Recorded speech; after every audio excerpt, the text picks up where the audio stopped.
হোজাই জিলা লংকা গুৰুদ্বাৰ প্ৰাংগণত সদৌ অসমীয়া শিখ সন্থা অসমৰ সাধাৰণ সভা অনুষ্ঠিত হয়। চাপৰমুখ বৰকলা, হাতীপাৰা, হোজাই, কাৰ্বি আংলং, গুৱাহাটী আৰু লামডিঙৰ কেইবা শতাধিক অসমীয়া শিখৰ উপস্থিতিত অসমীয়া শিখ সন্থাৰ পুৰণা কমিটিখনে পদত্যাগ কৰে। লগতে উপস্থিত ৰাইজৰ সমৰ্থনত পেনেলযোগে পুনৰ গঠন কৰা অসমীয়া শিখ সন্থা অসমৰ নতুন কমিটিখনৰ সভাপতি হিচাপে ৰাজবীৰ সিঙক নিৰ্বাচিত কৰাৰ লগতে সাধাৰণ সম্পাদক হিচাপে গোবিন্দ সিংহ, কাৰ্যবাহী সভাপতি হিচাপে পৰমজিৎ সিংহ, উপসভাপতি ক্ৰমে ৰাম সিংহ, লাল সিংহ, শ্যাম সিংহ সহ এখন শক্তিশালী কমিটি গঠন কৰা হয়।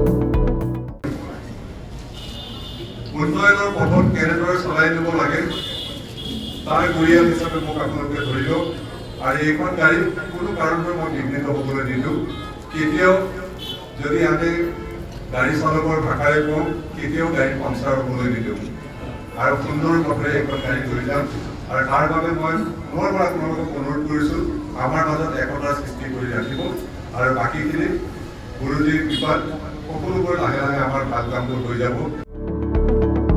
লংকাৰ পৰা প্ৰসেনজিৎ দাসৰ ৰিপৰ্ট, গ্ল'বেল নিউজ নেটৱৰ্ক।